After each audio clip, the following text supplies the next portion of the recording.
가을이 절정이네요. 가을을 다 잘 누리고 계십니까? 예. 우리가 한 사람이 그림을 그린 그림만 봐도 그 작품 하나만 봐도 놀라운데 우리는 요거 하나 색칠하는데 한참 걸리는데 온 세상을 가을의 색으로 이렇게 칠하신 하나님의 은혜를 볼 때 참 놀랍고 큰 은혜가 있습니다. 자연의 그런 변화와 자연의 아름다움을 마음껏 누릴 수 있는 것도 하나님이 우리에게 주신 은혜인 것 같습니다. 우리가 보통 아름답다라는 단어를 쓰는데요. 시대마다 아름답다라는 기준이 달라요. 예쁜 여자, 아름다운 여자에 대한 기준만 봐도 옛날에는 어떤 사람이 예뻤을까요? 오늘날과 기준이 조금 달랐을 것 같아요. 예. 옛날의 아름다움과 오늘날의 아름다움이 조금 다를 수 있습니다. 사람의 마음은 또 어떤 기준은 시대마다 조금 다른데 그럼에도 불구하고 아름답다라는 말을 할 수 있는 그 기준은 하나님이 지으신 자연 만물의 아름다움이 깃들여 있기 때문에 그렇습니다. 사람의 마음이 이 자연 만물의 변화를 보면서 그 변화 가운데 아름답다 하는 것을 느끼기 때문에 시대와 어떤 상황에 따라 기준은 조금씩 달라져도 아름답다라는 말을 우리가 할 수 있는 것을 봅니다. 신앙이 깊어질수록 아름다움을 더 풍성하게 느끼는 것 같습니다. 이 가을에 하나님이 만드신 자연의 아름다움을 풍성하게 느끼는 저와 여러분 되기를 축복합니다. 오늘 본문에 바울이 이제 골로새 교회는 전에도 말씀드렸습니다만 그 소아시아에 있는 교회예요. 이 골로새 교회는 바울이 직접 개척한 교회는 아니고 바울이 복음을 전했던 에바브라를 통해서 세워졌던 교회입니다. 그렇지만 바울이 이 골로새 교회를 너무너무 귀히 여기기 때문에 오늘 이 편지를 썼습니다. 그러면서 바울이 그들의 얼굴을 미처 보지 못하지만 내가 얼마나 너희를 위해서 기도하는지 너희가 알기를 원한다 이렇게 표현하면서 이야기를 합니다. 내가 이렇게 계속 편지를 쓰는 건 너희로 하여금 하나님의 비밀인 그리스도를 깨닫게 하려 함이니 그 안에는 지혜와 지식의 모든 보화가 감추어져 있느니라 이렇게 말하고 있습니다. 예수 그리스도 안에 모든 지혜와 지식의 보화가 감추어져 있다라고 바울이 표현합니다. 바라기는 저와 여러분 모두가 예수 그 이름 안에 있는 모든 지혜와 지식의 보화를 다 캐내는 은혜 있기를 축복합니다. 성경에는요, 우리가 알고 싶어하는 모든 게 들어있지는 않아요. 왜냐하면 사람은 아주 특별한 것까지 다양한 걸 알고 싶어 하거든요. 가끔 이제 어떤 책이나 이런 데 보면 중세 시대에 수도사들이 막 수도원에서 이런저런 논쟁을 벌이다가 바늘 끝에 천사가 몇 명이 앉을 수 있을까? 그거 가지고 한참 논쟁을 했대요. 여러분 성경에서 그 답을 찾을 수 있겠습니까? 성경이 말해주고 있지는 않아요. 사람이 알고 싶어하는 모든 것이 성경에 있지는 않습니다. 하지만 우리가 꼭 알아야만 하는 모든 것은 성경에 있습니다. 우리가 이 인생을 사는 동안에 반드시 알아야만 하는 모든 것은 성경에 있는 줄 믿습니다. 그래서 그 지혜와 지식의 모든 보화, 그걸 캐내는 사람이 이 땅에서도 천국을 누리며 사는 거예요. 우리는 물론 예수 믿는 우리는요, 천국에 가면은요, 지혜와 지식의 모든 보화뿐만 아니라 온갖 모든 보화를 다 누리며 삽니다. 그런데 이 땅 가운데서도 천국을 누리며 사는 것, 그것이 이 지혜와 지식의 모든 보화를 캐내는 사람이 이 땅 가운데서도 천국을 누리며 살아요. 다시 말하면 여러분은 예수 믿은 저와 여러분은 죽음 이후에는 천국에 갑니다. 아멘. 우리는 천국에 가요. 근데 어떤 사람은 예수를 믿는데도 이 땅 가운데서 자꾸 죄의 유혹에 쉽게 넘어지기도 하고, 또 이런저런 말을 실수하기도 하고, 이런저런 관계에 어려움을 겪기도 하고, 이 땅에서 천국을 누리며 살아야 할 우리가 나의 죄로 말미암아 혹은 다른 사람의 죄로 말미암아 그 천국을 못 누릴 때도 있습니다. 그런데 그 천국을 이 땅에서도 누리며 살 수 있는 길이 어디 있느냐? 하나님의 말씀인 성경 안에 있는 것을 보게 됩니다. 그것이 지혜와 지식의 모든 보화인 것을 봅니다. 오늘 여러분, 말씀을 매일 묵상하면서 또 하나님의 말씀을 들으면서 말씀 가운데 숨겨져 있는 이 지혜와 지식의 모든 보화를 내 것으로 만드는 은혜가 있기를 축복합니다.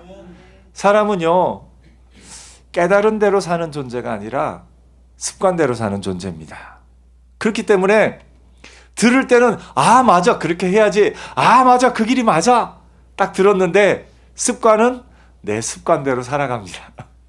그래서 이 예전에 어떤 분들이 그래요. 주일날 설교 시간에, 예배 시간에 받은 모든 은혜를 왜 주차장에 다 내려놓고 가는지 모르겠다고.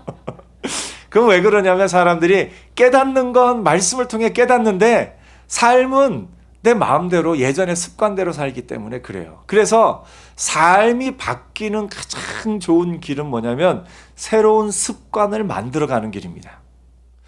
주일마다 말씀을 들으면서 새로운 습관을 하나씩 일주일에 하나씩이라도 1년에 단 몇 개만이라도 내 습관을 만들 수 있고 새로운 습관을 만들어갈 수 있다면 내 인생이 이 지혜와 지식의 모든 보화를 캐낼 수 있는 것을 보게 됩니다. 이 지혜와 지식을 그 마음에 가진 사람, 지혜와 지식하면 여러분 성경 가운데 지혜와 지식을 제일 많이 강조한 성경이 어디죠? 잠언입니다. 잠언. 잠언에는 지혜와 지식에 대한 얘기가 굉장히 많이 나와요. 예를 들어 여호와를 경외하는 것이 지식의 근본이오늘 이렇게 말하기도 하고요. 잠언 2장에도 보면 내 아들아 내가 만일 나의 말을 믿으며 나의 계명을 내게 간직하며 내 귀를 지혜에 기울이며 내 마음을 명철에 두며 지식을 불러 구하며 명철을 얻으려고 소리를 높이며 은을 구하는 것 같이 그것을 구하며 감추어진 보배를 찾는 것 같이 그것을 찾으면 여호와 경외하기를 깨달으며 하나님을 알게 되리니 대저 여호와는 지혜를 주시며 지식과 명철을 그 입에서 내심이며 이렇게 말씀하고 있습니다. 지혜와 지식 하나님이 주시는 거라네요. 그래서 예수 믿는 사람은요 지혜와 지식이 풍성한 삶을 살 수 있는 가능성이 가장 높은 사람입니다. 제가 가능성이란 말을 한 것은요 간혹 예수 믿는 분 중에서도 이 지혜와 지식 성경 말씀을 무시하고 자기 고집대로만 가는 경우가 있어서 그래요. 하지만 예수 믿는 사람이 지혜와 지식의 풍성함을 누리면서 살 가능성이 가장 높은 사람인 줄 믿습니다. 우리가 지혜와 지식 얘기하면서 조금 구별하기도 하죠. 물론 이제 바울은 쓸 때는 지혜와 지식을 한 묶음으로 많이 썼기 때문에 그게 크게 중요하진 않지만 그래도 조금 차이를 보면 지혜라는 단어는 소피아라고 번역이 돼 있고요. 헬라 원어가 그렇고요. 지식은 그노시스라는 단어입니다. 둘 다 이제 이렇게 비슷한데 조금 우리말에서 지혜와 지식을 구별하자면 그거죠. 지식은 학교에서 배워서 암기하고 또 배워서 알고 있는 모든 것을 보통 지식이라고 말하고요. 삶에 있어서 문제를 하나하나 풀어갈 때 어떤 자기의 그 일을 풀어가는 자기만의 그런 어떤 능력을 지혜다라고 많이 이야기하기도 합니다. 그래서 지식이 많다고 해서 지혜가 뛰어난 것은 아닐 수도 있어요.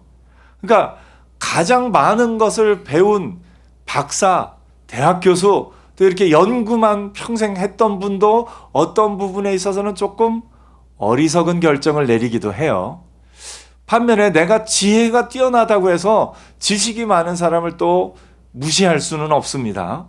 그 지식이 기반이 되어서 그에서 나온 어떤 일들은 사람의 지혜가, 굉장히 지혜로운 사람도 자기 지혜만 의지하다 보면 실수할 때가 있고, 평소에는 잘하던 사람도 아주 중요한 일에 잘못된 판단을 내릴 수도 있어요. 사람의 지혜는 뛰어나지만 좀 그런 어떤 연약함도 있습니다. 그럴 때는 오히려 지식에 기반을 두고 차근차근 쌓아온 사람이 내린 결정이 더 옳기도 하고, 이제 다양한 부분이 있습니다.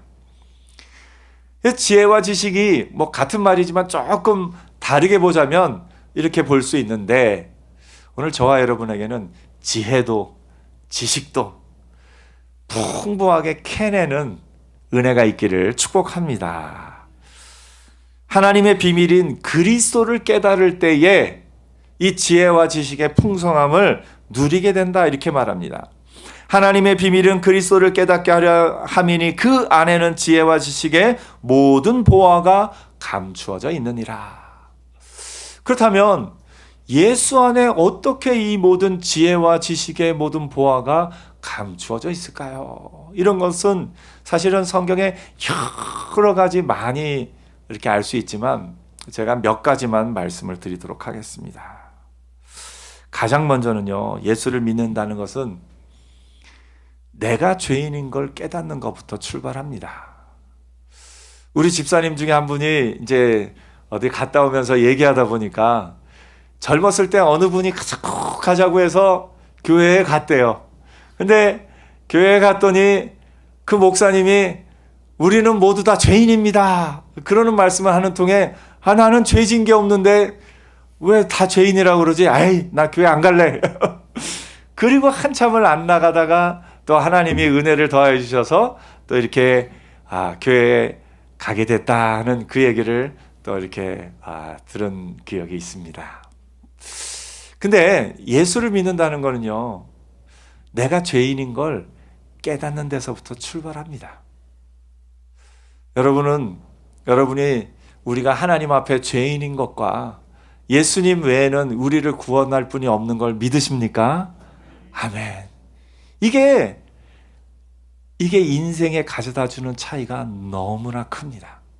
내가 죄인인 걸 깨닫는 사람과 내가 죄인인 걸 거부하고 모르는 척하는 사람과는 인생이 완전히 다릅니다.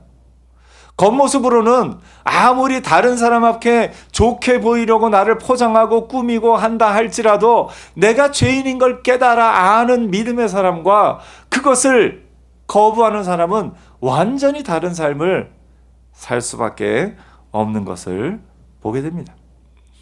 내가 죄인인 걸 아는 사람은 이 죄인인 내가 바뀌어야 한다는 걸 압니다. 반면에 내가 죄인인 걸 깨닫지 못하는 사람은 늘 다른 사람만 공격하며 다른 사람만 지적하며 다른 사람에게 모든 것을 떠넘기며 이것도 저 사람 것 때문이고 이건 저 사람 때문이고 그렇게 다른 사람 핑계만 대다가 나는 하나도 변하지 않은 채로 그렇게 살아갑니다. 그 가운데는 마음의 진정한 행복이 없습니다. 천국을 누리며 사는 삶, 행복을 누리며 사는 삶의 출발은요, 내가 죄인인 걸 깨닫는 데서부터 출발하게 됩니다. 오늘 여러분, 우리도 가끔 그걸 잊고 사는데요, 다른 사람의 잘못, 다른 사람의 죄를 막 지적하기 전에 내가 죄인인 걸 먼저 깨닫고 고백할 수 있는 믿음의 사람들 되기를 축복합니다. 내가 죄로 말미암아 심판받아 죽을 수밖에 없는 죄인인 걸 깨달으면요, 다른 사람 그렇게 쉽게 공격하지 못해요. 다른 사람을 그렇게 쉽게 정죄하고 그렇게 하지를 못합니다. 왜냐하면 내가 죄인인 걸 알기 때문에 그렇습니다. 또한 내가 죄인인 걸 아는 그 마음에는요, 구원받은 그 은혜를 알게 됩니다. 구원받은 그 은혜. 죄인인 나를 얼마나 하나님이 사랑하셔서 나를 위해서 그 아들 예수 그리스도를 이 땅에 보내시고 그 예수 그리스도로 말미암아 내가 어떻게 구원받은 존재가 되었는지를 아는 그 마음 가운데는요, 감사가 있게 됩니다. 감사가.